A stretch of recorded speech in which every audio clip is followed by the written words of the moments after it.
Hello everyone, welcome to text book CUET UG। तो जैसा कि आपको पता है कि कल हमारा चैनल लॉन्च हो चुका है। जैसा कि आपको पता है कि जिन भी बच्चों के मन में ये कन्फ्यूजन थी कि हम तैयारी कैसे करें, उनको एक प्लेटफॉर्म मिल चुका है। अगर अभी भी आपको कोई कन्फ्यूजन है, मैं उसी के लिए ये वीडियो लेकर आई हूँ। तो जिन भी बच्चों के पास CUET UG में पॉलिटिकल साइंस का सब्जेक्ट है, ये वीडियो उनके लिए बहुत यूज़फुल होगा। तो मेरे साथ बने रहिए इस वीडियो में। और मैं आज आपको पॉलिटिकल साइंस का जो सिलेबस है, CUET UG का, उसका एनालिसिस हम करेंगे। हम देखेंगे कि CUET UG में जो टॉपिक्स हैं वो कौन से टॉपिक्स आने वाले हैं। हम देखेंगे कि पैटर्न क्या होने वाला है एग्ज़ाम का। मैं जानती हूँ कि 1 महीना बचा है, तो आपको समझ में नहीं आ रहा होगा कि किस डायरेक्शन में आगे बढ़ना है। आपको आपका गोल पता है, लेकिन आपको डायरेक्शन नहीं पता। तो वो डायरेक्शन देने के लिए ही आपका ये चैनल है। एंड आप इस चैनल से जुड़िए। आपको टाइम टाइम पे अपडेट्स एंड वीडियोस इस चैनल के थ्रू मिलती रहेंगी। तो इस चैनल को अभी ही इसी वक्त आप सब्सक्राइब कर लीजिए।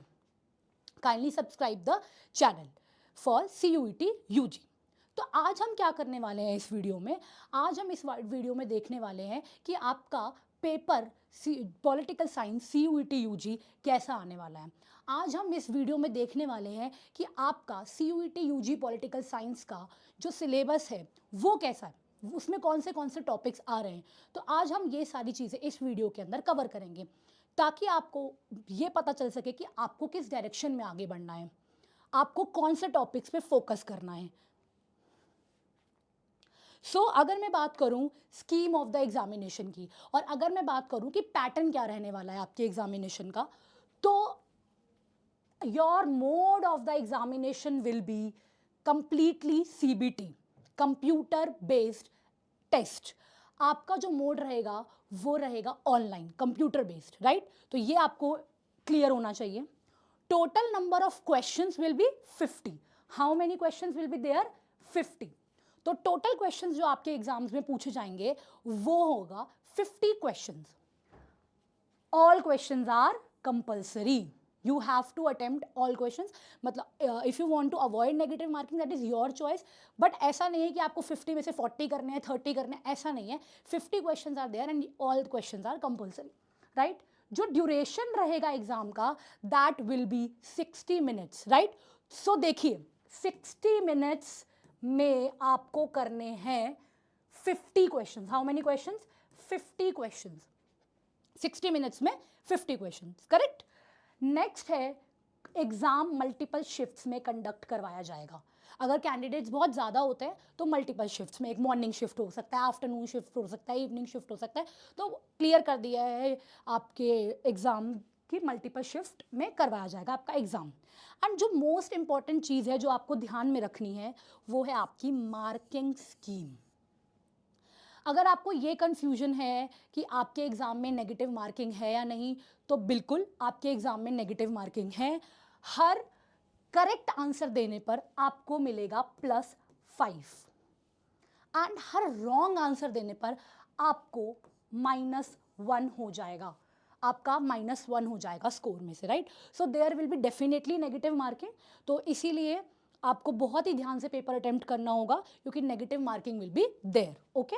एंड पैटर्न कैसा होगा आपका? MCQ, no subjective question, MCQ based आपका पेपर होने वाला है।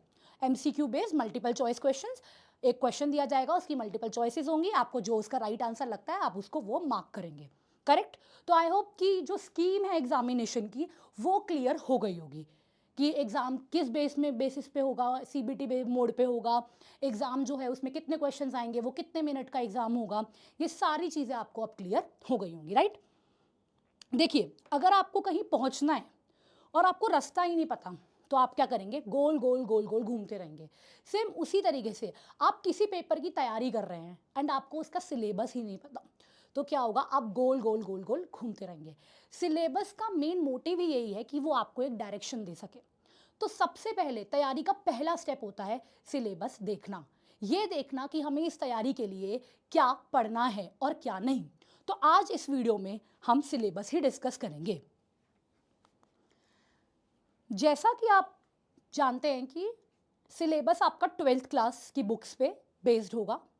12th क्लास में आपने 2 बुक्स पढ़ी हैं। बुक नंबर 1 है आपका politics in India since independence and book number 2 है आपका कंटेम्प्रेरी वर्ल्ड पॉलिटिक्स। तो जो आपका सिलेबस है वो इन दोनों बुक्स पर ही बेस्ड है, ठीक है। तो एक एक करके हम समझते हैं कि सिलेबस क्या है, एक एक करके हम समझते हैं कि सिलेबस के सब टॉपिक्स क्या हैं, एक एनालिसिस करते हैं कि क्या डिमांड कर रहा है CUET UG पॉलिटिकल साइंस में।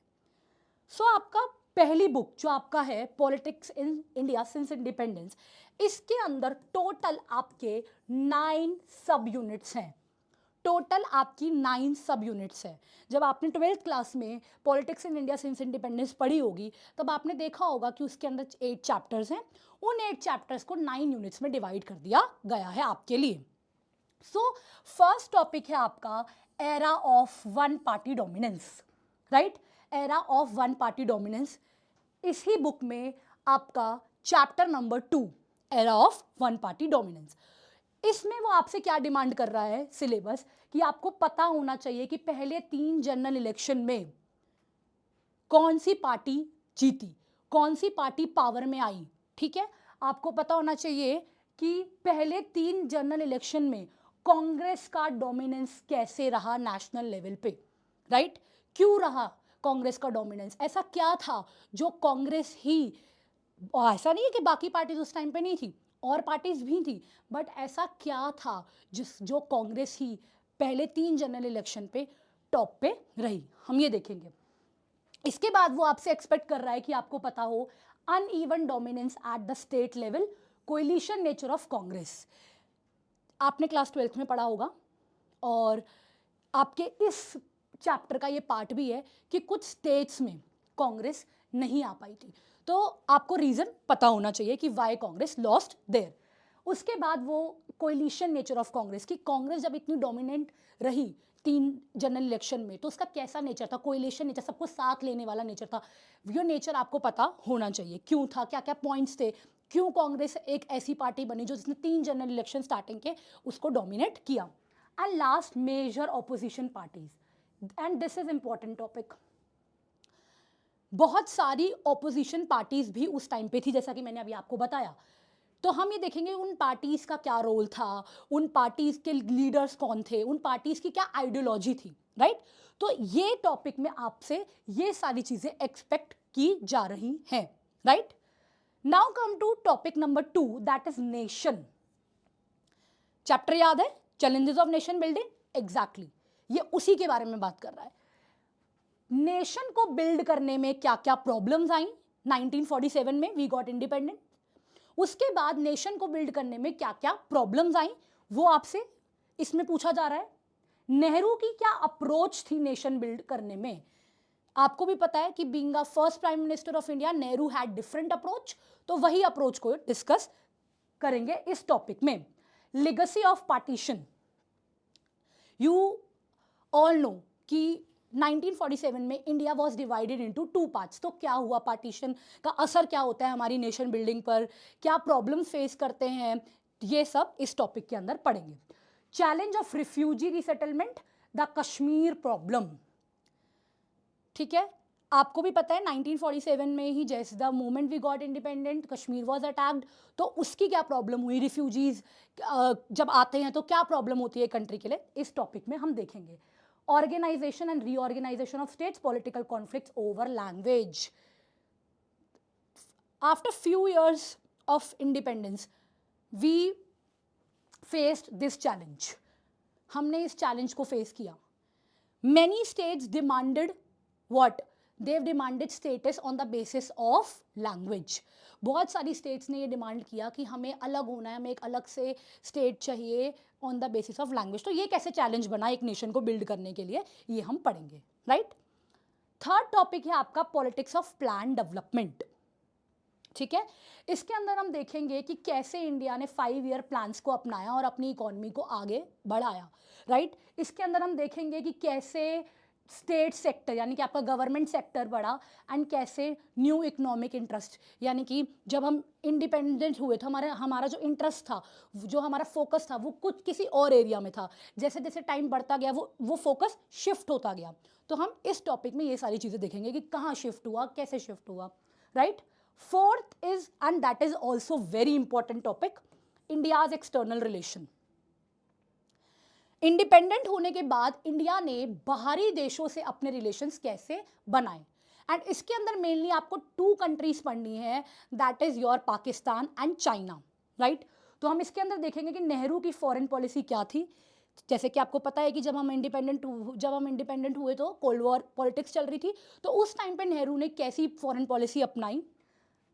Cyano Indian war of 1962, China India की वॉर 1962, इंडिया पाकिस्तान की वॉर 1965 एंड 1971, एंड इंडिया की nuclear policy.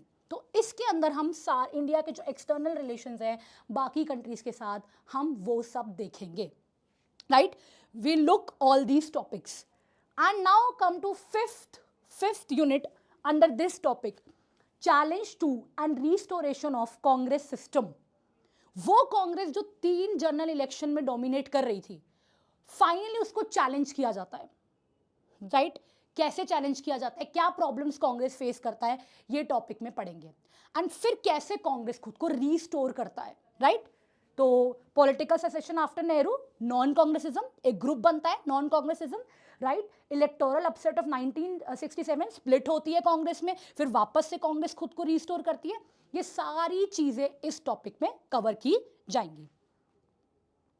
Your 6th units या सब यूनिट आप बोल लीजिए, सब टॉपिक बोल लीजिए, will be crisis of the constitutional order, right.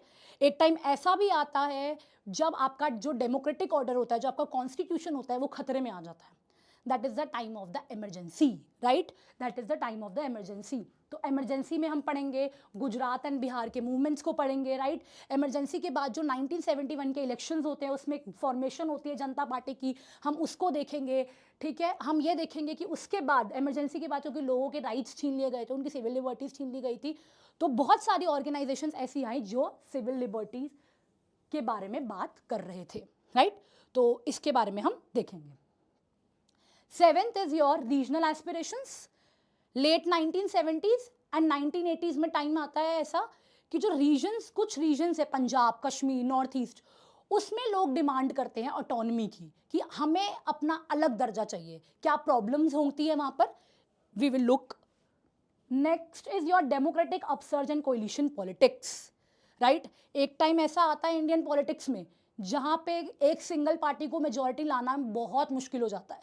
वहां शुरू होता है दौर कोलिशन पॉलिटिक्स का, जब 2 या 2 से ज्यादा पार्टी साथ मिलकर आके गवर्नमेंट बनाती हैं, clear.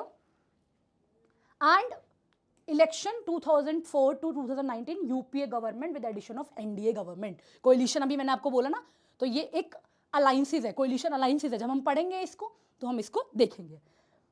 And last of this book is recent issues and challenges. कुछ रीसेंट इश्यूज देखे गए इंडियन पॉलिटिक्स में, ठीक है, जिसमें राइज हुआ दलित पॉलिटिक्स का, राइज हुआ ओबीसी पॉलिटिक्स का, मंडल इशू का राइज हुआ, अयोध्या डिस्प्यूट हुआ, कम्युनलिज्म आया पॉलिटिक्स में। वो सारे क्वेश्चंस जो है वो इस यूनिट के अंदर कवर हो जाएंगे, राइट। सो जो आपकी बुक है politics in India since independence, उसके अंदर आपके 9 टॉपिक्स आएंगे, राइट।